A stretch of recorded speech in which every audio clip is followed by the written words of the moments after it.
خدا ایک ناقابل تقسیم وجود ہے، ایک ابدی چیز ہے جو کبھی مجسم نہیں ہو سکتی اور نہ ہی وہ مظاہر کے ساتھ متحد اور مخلوط ہو سکتی ہے۔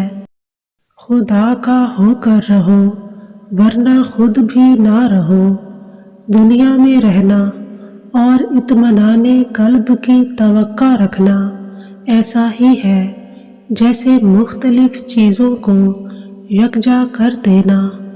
عقل ایک چھوٹا سا ترازو ہے جس میں پہاڑوں کو نہیں تولا جا سکتا۔ ایک ساتھ کا تفکر 60 سال کی عبادت سے بہتر ہے۔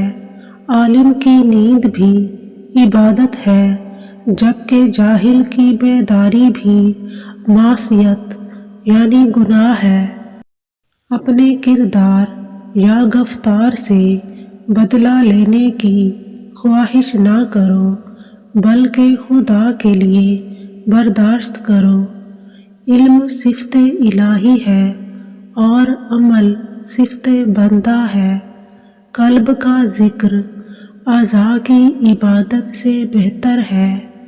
3 باتیں قابل فائدہ ہیں: باوفا دوست، باوفا امانت، باوفا شفقت۔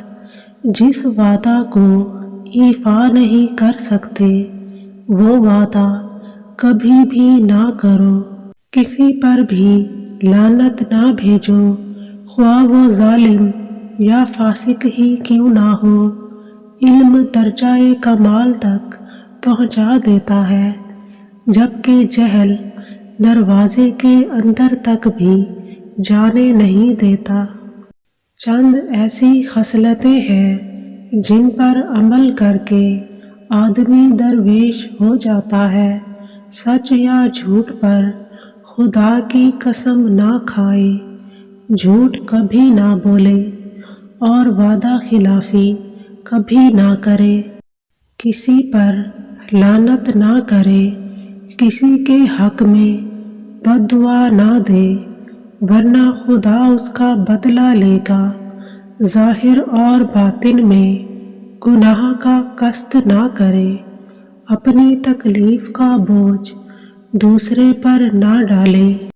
جو شخص چاہتا ہے کہ بہشت کی لذت پائے، اسے چاہیے کہ صالح اور قانع درویش کی صحبت میں بیٹھے۔